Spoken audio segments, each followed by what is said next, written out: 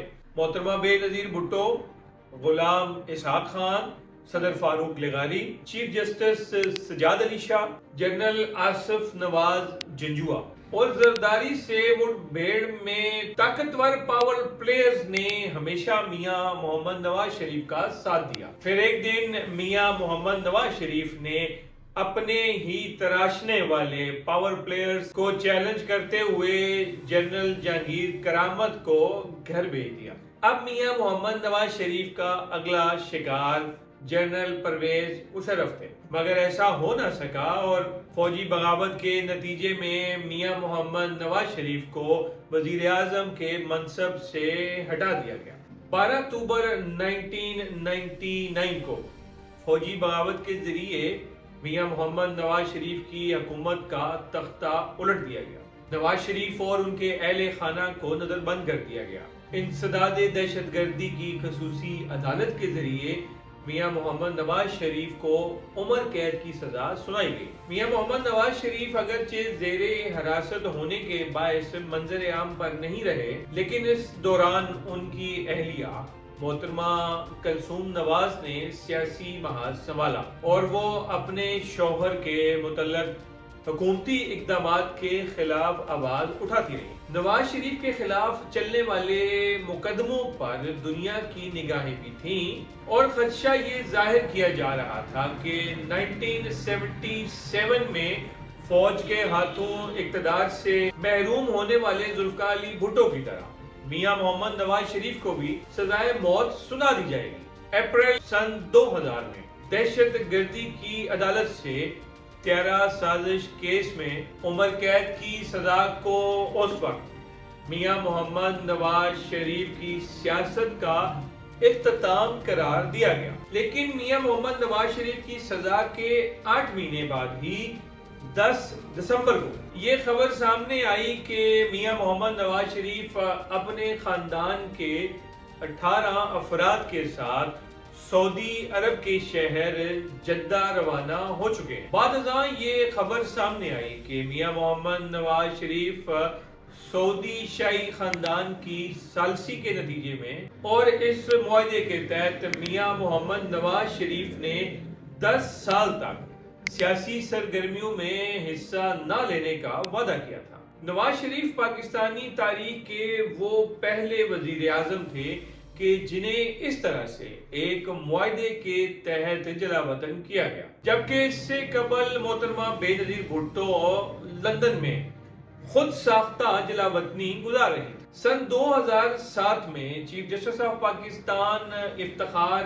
محمد چودھری کی برطرفی کے بعد شروع ہونے والی وکلاء کی تحریک سے جنرل مشرف کی حکومت کمزور ہوتی چلی گئی۔ اسی دوران محترمہ بے نظیر بھٹو کے ساتھ جنرل مشرف کے پس پردہ رابطے بھی شروع ہو چکے تھے۔ پرویز مشرف کی مدت صدارت ختم ہونے والی تھی اور قومی اور صوبائی الیکشن بھی قریب تھے کہ ایسے میں نواز شریف نے 10 ستمبر 2007 کو وطن واپسی کا فیصلہ کر لیا۔ نواز شریف کی وطن واپسی سے قبل 8 ستمبر 2007 کو ایک اور ڈرامائی موڑ اس وقت آیا جب سعودی انٹیلیجنس چیف مقرن بن عبدالعزیز اور سابق لبنانی وزیر اعظم رفیق الحریری کے بیٹے سعد الحریری نے ایک پریس کانفرنس میں اس معاہدے کی کاپی لہرائی جس کے تحت میاں محمد نواز شریف نے 10 سال تک سیاست سے دور رہنے کا وعدہ کیا۔ ان دونوں غیر ملکی رہنماؤں نے نواز شریف سے وطن واپسی اور سیاست سے دور رہنے پر دباؤ ڈالا، لیکن 10 ستمبر 2007 کو نواز شریف لندن سے وطن واپسی کے لیے روانہ ہو گئے۔ 7 سال جلا وطنی کے بعد میاں محمد نواز شریف کی وطن واپس آنے کی یہ پہلی کوشش ناکام ہوئی۔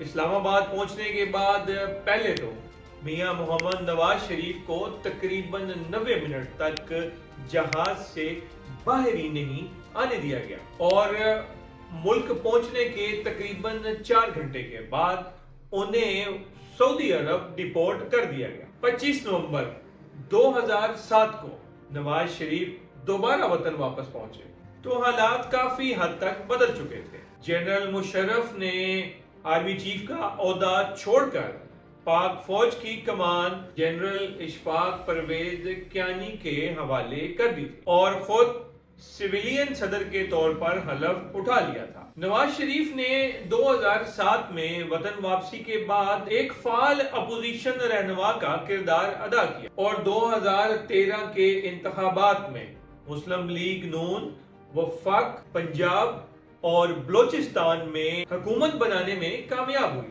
اس دوران 2011 کے بعد پاکستان تحریک انصاف عمران خان کی قیادت میں لاہور میں اپنے ایک بڑے جلسے کے بعد ملک میں ایک نئی سیاسی قوت کے طور پر سامنے آئی اور 2013 کے انتخابات میں وہ خیبر پختونخوا میں اپنی حکومت بنانے میں کامیاب ہوئے۔ نواز شریف 2013 میں ملک کے تیسری بار وزیر اعظم بنے، مگر انہیں اس بار بھی وقت سے پہلے اپنے اقتدار سے محروم ہونا پڑا۔ ہوا کچھ یوں کہ میاں محمد نواز شریف کی تیسری وزارت عظمیٰ کے دور میں 3 اپریل 2016 ICIJ نے دنیا بھر کے سیاسی اور کاروباری شخصیات کی آف شور کمپنیز کے متعلق تقریباً 11.5 لاکھ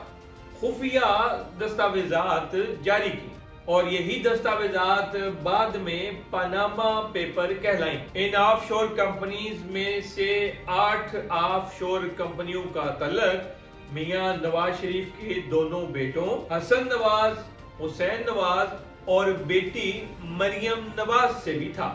البتہ ان آف شور کمپنیوں میں سے کوئی بھی کمپنی براہ راست میاں محمد نواز شریف کے نام پر نہیں تھی۔ ان پاناما پیپرز کے جاری ہونے کے بعد تحریک انصاف کے چیئرمین عمران خان نے نواز شریف کے خلاف تحقیقات کرنے اور نواز شریف کے مستعفی ہونے کا مطالبہ شروع کر دیا۔ اپوزیشن جماعت پاکستان پیپلز پارٹی بھی اس مطالبے کے حق میں تھی۔ ملک میں پاناما پیپرز کے بعد شروع ہونے والی سیاسی ہنگامہ خیزی اپنے عروج پر تھی کہ نواز شریف اپنے طبی معائنے کے لیے لندن روانہ ہو گئے۔ نواز شریف کے وطن واپسی کے بعد پاناما پیپرز کے معاملے میں سیاسی درجہ حرارت مسلسل بلند ہوتا گیا۔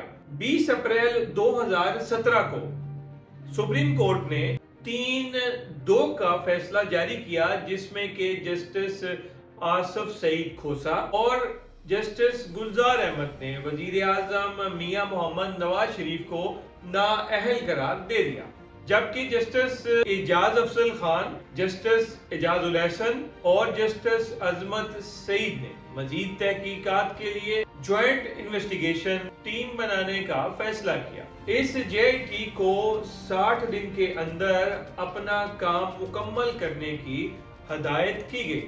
JIT کی تشکیل کے 3 ماہ کے بعد سپریم کورٹ کے 5 رکنی بینچ نے متفقہ طور پر میاں محمد نواز شریف کو نااہل قرار دے دیا۔ ایک طرف نیب کے ریفرنس کے سلسلے میں میاں محمد نواز شریف عدالتی کارروائی کا سامنا کر رہے تھے، تو دوسری طرف فروری 2018 میں چیف جسٹس ثاقب نثار کی سربراہی میں جسٹس عمر عطا بندیال اور جسٹس اعجاز الحسن پر مشتمل بینچ نے انہیں اپنی جماعت پاکستان مسلم لیگ نون کی سربراہی کے لیے بھی نااہل قرار دے دی۔ نواز شریف کے خلاف نیب کیسز کی کارروائی جاری تھی کہ وہ 18 اپریل 2018 کو لندن میں اپنی علیل بیگم کی عیادت کے لیے روانہ ہو گئے۔ 6 جولائی 2018 کو احتساب عدالت نے نواز شریف کو ان کی غیر موجودگی میں ایون فیلڈ ریفرنس میں